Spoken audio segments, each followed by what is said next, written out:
पुराने ज़मानों में एक दूर उफ्तादा गांव हुआ करता था जहां मिट्टी के कच्चे घरों के दरमियान एक शानदार और बुलंद और बाला मकान खड़ा था। ये दर सलाम नामी ताजिर का था जिसे गांव का सबसे अमीर, मशहूर और बज़ाहिर इज्जत वाला शख्स समझा जाता था। इसकी बड़ी दुकान पूरे गांव की ज़रूरत पूरी करती।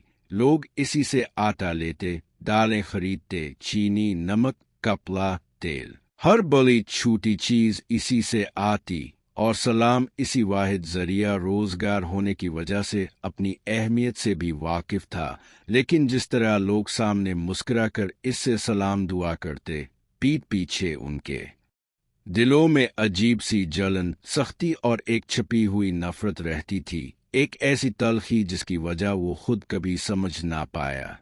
अगरचे इसके घर में दौलत बहुत थी, ऐशो आराम की कोई कमी नहीं थी, मगर इसके बावजूद इसके घर के दरो दीवार जैसे किसी गैर मरी बोझ के नीचे दबे रहते। कभी घर में बीवी का बेटे से झगड़ा, कभी बेटे का बेवजह गुस्सा, कभी बहू की नाराजगी, कभी किसी की अचानक बीमारी, कभी रिस्क में अजीब सी बेबरकती, और कभी घर के अफराद के दरमियान अजीब सा फासला। गोया सुकून उनके घर से हमेशा के लिए रुआ चुका था। सलाम खुद भी हैरान रहता कि आखिर ये सब क्यों है। मैंने लोगों का क्या बिगाड़ा है? मैं तो सिर्फ कारोबार करता हूँ। लेकिन जवाब कहीं भी नजर नहीं आता था, सिवाय इसके कि लोगों के चेहरे की मसनूई मुस्कुराहटें इसे मजीद परेशान कर देती थीं। एक दिन वो हस्ब मामूल शहर गया जहाँ एक पुरानी और तारीखी मस्जिद में अल्लाह वाले बुजुर्ग बाबा जी का बहुत चर्चा था। लोग दूर दूर से आते, उनके चेहरे की रोशनी देखकर दिल का बोझ हल्का महसूस करते। कोई दुआ करवाता, कोई अपने दुख बयान करता, कोई खामोश बैठकर उनके पास सुकून तलाश करता। सलाम ने सोचा शायद मेरे घर की बेचैनी भी किसी रूहानी वजह से हो। शायद कोई ऐसा राज है जो मुझे अभी तक समझ नहीं आया, और शायद ये बुजुर्ग मेरी मदद कर दे। नमाज के बाद वो अदब से बाबा जी के पास गया और नर्म लहजे में कहा कि मेरे पास हर नेमत है मगर सुकून नहीं।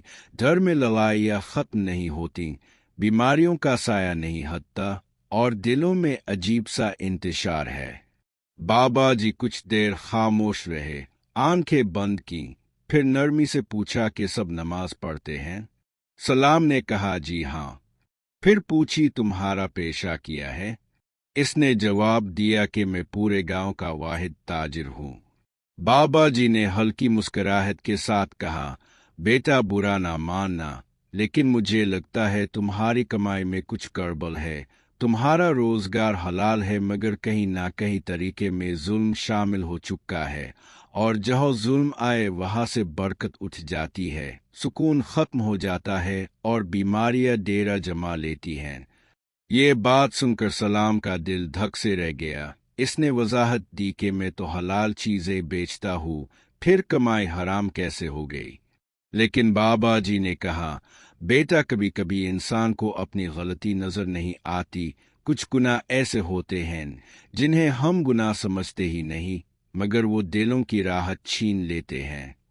फिर बाबा जी ने एक अजीब आजमाइश की शर्त रखी, पूरे 1 महीने की कमाई जमा करना, घर में खर्च नहीं करना, पुरानी बचत से गुजारा करना, और महीने बाद सारी कमाई उनके पास लाकर देना।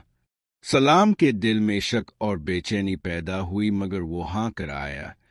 पूरे महीने इसने हर अशरफी बड़े एहतियात से जमा की।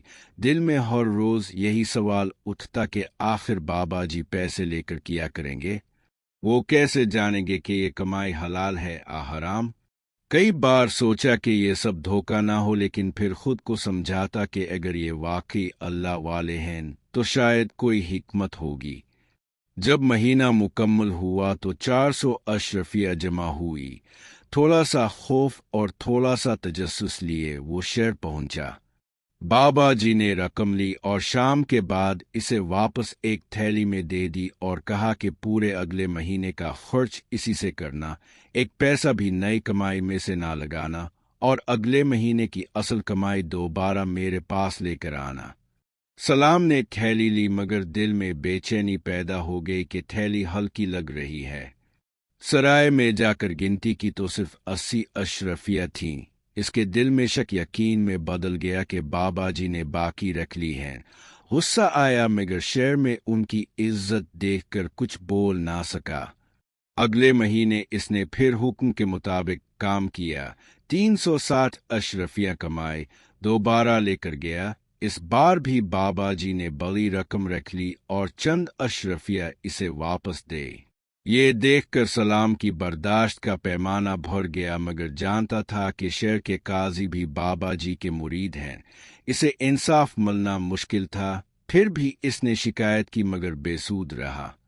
मायूसी के आलम में वो धर लूटा, मगर हैरत अंगेज तौर पर इसने महसूस किया कि घर का माहौल पहले से बेहतर था। झगड़े कम हो गए थे, बीमारियों का साया कमजोर पड़ गया था, जैसे सुकून खामोशी से वापस आने लगा हो। तीसरे महीने ईद का मौसम आया, कमाई ज्यादा हुई, 1200 अशरफिया। लेकिन वो मुकम्मल रकम ले जाने से डर गया कि अगर बाबा जी धोखाबाज निकले तो नुकसान बहुत बड़ा होगा, लिहाजा सिर्फ 500 लेकर गया। बाबा जी ने इसे बैठा और एक अजीब हकीकत बताई कि तुम तो कम पैसे लेकर आए हो, जबकि ईद में तुम्हारी कमाई ज्यादा होनी चाहिए थी। ये बात सुनकर सलाम हैरान रह गया, क्योंकि ये बात इसने किसी को नहीं बताई थी।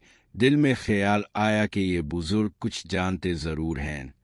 फिर बाबा जी एक बड़ा तेला लाए जिसमें सैकड़ों अशरफिया थी, वही अशरफिया जो सलाम ने 3 महीनों में दी थी, और कहा कि ये सब तुम्हारी नहीं थी। मैंने सिर्फ वो रकम अलग की है जो वाकई तुम्हारी हलाल कमाई बुनती थी। बाकी सब नाजायज नाफे था जो तुमने लोगों की मजबूरी का फायदा उठाकर कमाया था। यही जुल्म के पैसे तुम्हारे घर की बीमारी, झगड़ों और बेसुकूनी का असल सबब थे। जितना तुमने लोगों से ज्यादा लिया, इतना ही सुकून तुम्हारे घर से कम होता गया। जितनी सख्ती तुमने लोगों के साथ की, इतनी ही सख्ती जिंदगी ने तुम्हारे साथ की।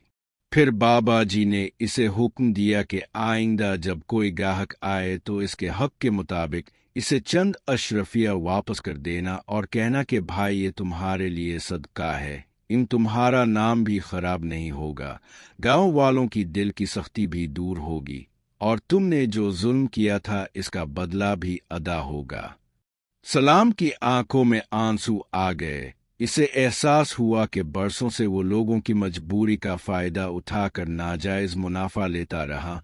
इसने बाबा जी का शुक्रिया अदा किया, हाथ चूमे, मुड़ने लगा तो जेब से अशरफिया निकाल कर देना चाहिए, मगर बाबा जी ने मुस्कुरा कर वापस कर दे और कहा, मैंने आज तक हराम का लुक्मा नहीं खाया, मेरा काम सिर्फ दिलों को सीधा करना है।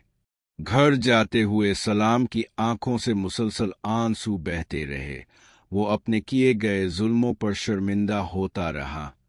गांव पहुंचकर इसने पहले ही दिन कीमतें कम कर दे, लोगों से नरमी से बात की, उनके हक के मुताबिक कुछ अशरफिया वापस की, और कुछ ही दिनों में गांव वालों के दिल पे जलने लगे। वो तारीफ करने लगे, दुआएं देने लगे, और घर में सुकून, मोहब्बत, सेहत, बरकत सब कुछ वापस आने लगा। कमाई कम थी मगर दिल मुतमईन था, घर पुरसुकून था, और इसे समझ आ गया था कि असल बरकत सिर्फ हलाल रिस्क में है।